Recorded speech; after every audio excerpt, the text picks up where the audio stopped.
407 years ago, our fathers brought forth on this continent a new nation, conceived in liberty, and dedicated to the proposition that all men are created equal. Now, we are engaged in a great civil war, testing whether that nation, or any nation so conceived and so dedicated, can long endure. We are met on the great battlefield of that war.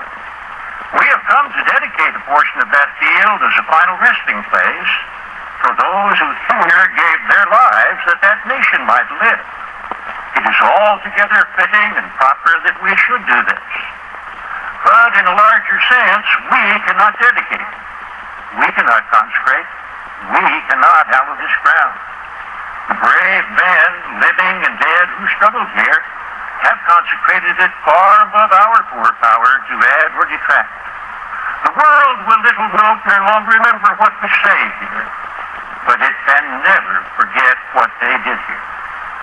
It is for us, the living, rather to be dedicated here to the unfinished work which they who fought here have thus far so nobly advanced. It is rather for us to be here dedicated to the great task remaining before us, that from these honored dead we take increased devotion to that cause for which they gave the last full measure of devotion. That we here highly resolve that these dead shall not have died in vain, that this nation, under God, shall have a new birth of freedom.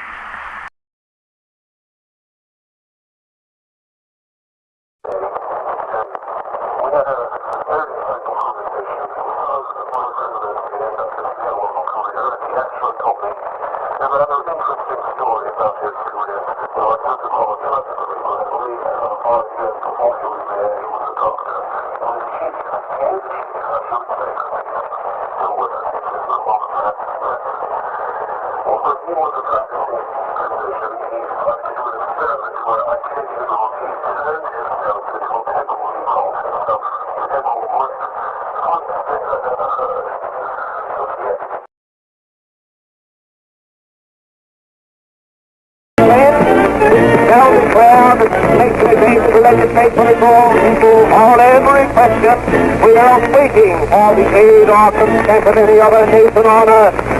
Upon that issue, we expect to carry every single stake in this union.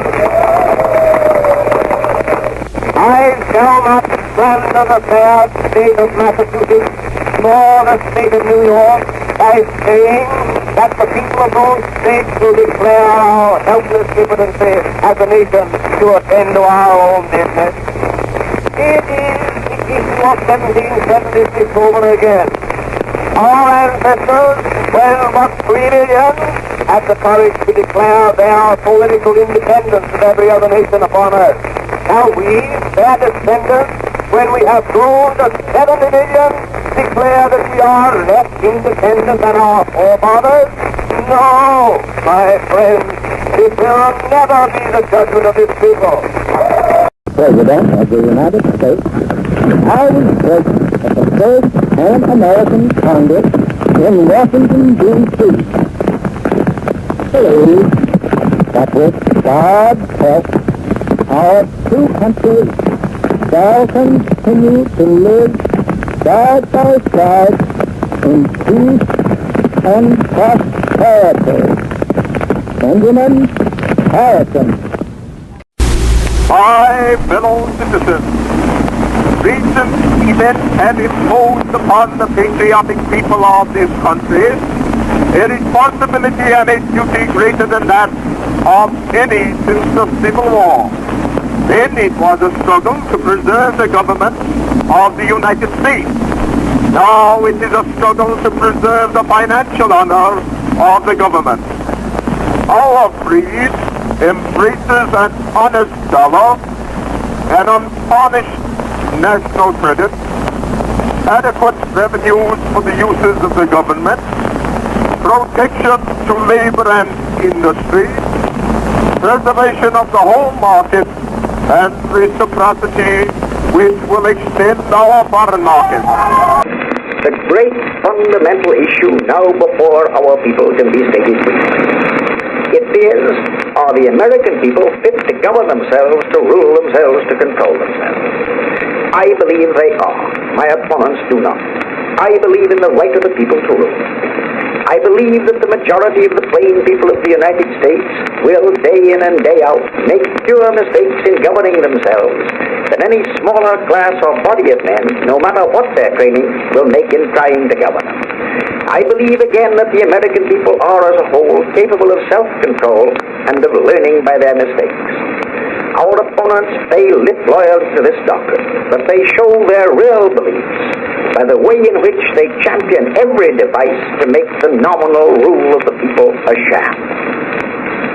I cannot think that the American people, after the scrutiny and education of this campaign, during which they will be able to see through the fog of misrepresentation and demagoguery, will fail to recognize that the two great issues which are here presented to them are, first, whether we shall retain, on a sound and permanent basis, our popular, constitutional, representative form of government, with the independence of the judiciary as necessary to the preservation of those liberties that are the inheritance of centuries. And second, whether we shall welcome prosperity, which is just at our door, by maintaining our present economic business basis and by the encouragement of business expansion and progress through legitimate use of capital. There is a new party which it is difficult to characterize because it is made up of several elements. As I see it, it is made up of three elements in particular. The first consists of those Republicans whose consciences and whose stomachs could not stand what the regular Republicans were doing. Added to this element are a great many men and women of noble character and of elevated purpose who believe that this combination of forces may in the future bring them out on a plane where they can accomplish those things which their hearts have so long desired. My countrymen, there isn't anything the matter with the world's civilization except that humanity is viewing it through a vision impaired in a cataclysmal war. Poise has been disturbed, and nerves have been racked, and fever has rendered men irrational. Sometimes there have been drafts upon the dangerous cup of barbarity. Men have wandered far from safe paths, but the human procession still marches in the right direction. The country needs every ounce of its energy to restore itself. The costs of government are all assessed upon the people. This means that the farmer is doomed to provide a certain amount of money out of the sale of his produce, no matter how low the price, to pay his taxes. The manufacturer, the professional man, the clerk must do the same from their income. The wager truly feel that we have held the faith. That we shall do so in the future is our solemn responsibility of this hour. The Republican Party has ever been the party of constructive action. It will support the new administration in every measure which will promote public welfare. It must and will be vigilant in opposing those which are harmful. Yesterday, December 7th, 1941, a date which will live in infamy. The United States of America was suddenly and deliberately attacked by naval and air forces of the Empire of Japan. The United States was at peace with that nation, and at the solicitation of Japan was still in conversation with its government and its emperor, looking toward the maintenance of peace in the Pacific.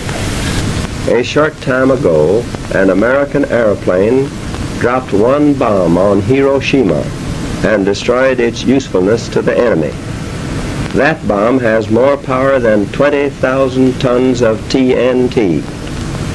The Japanese began the war from the air at Pearl Harbor. They have been repaid many-fold. and the end is not yet.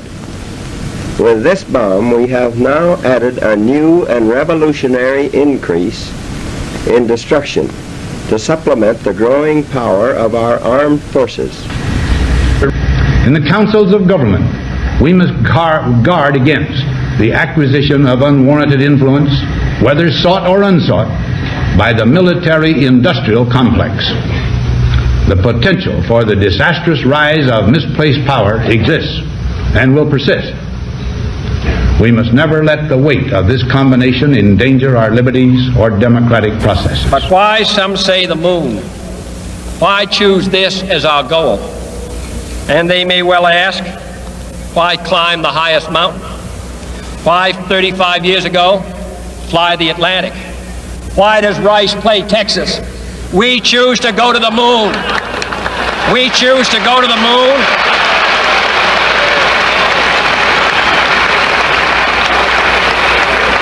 We choose to go to the moon in this decade and do the other things, not because they are easy, but because they are hard.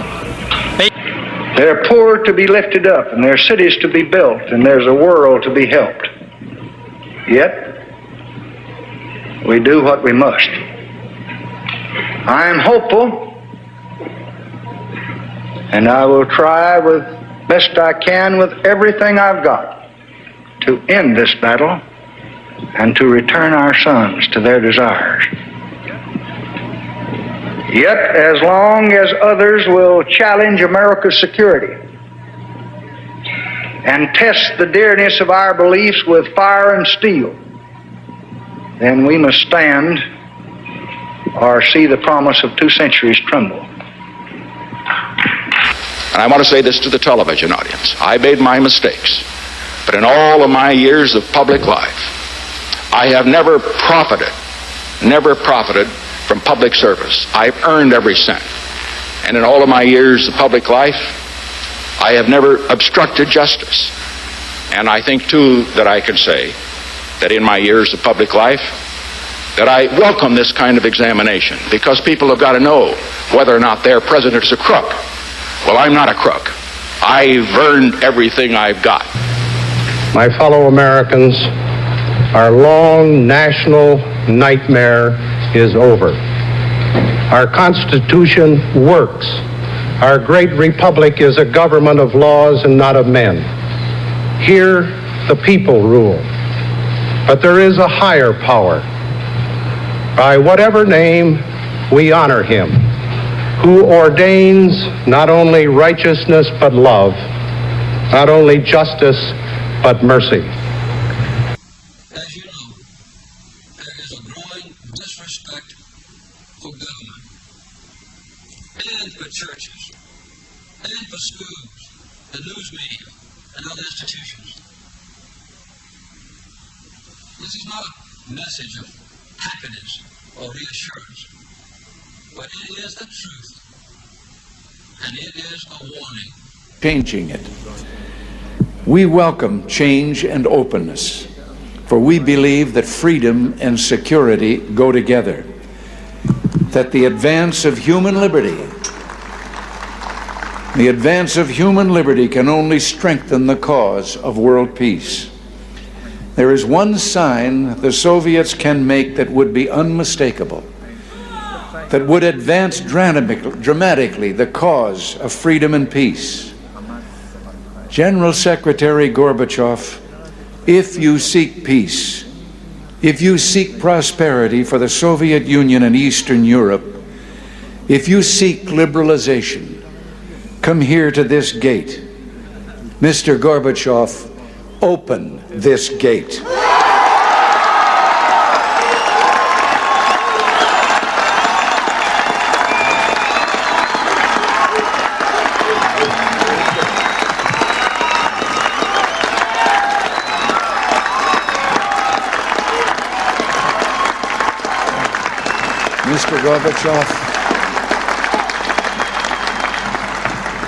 Mr. Gorbachev, tear down this wall.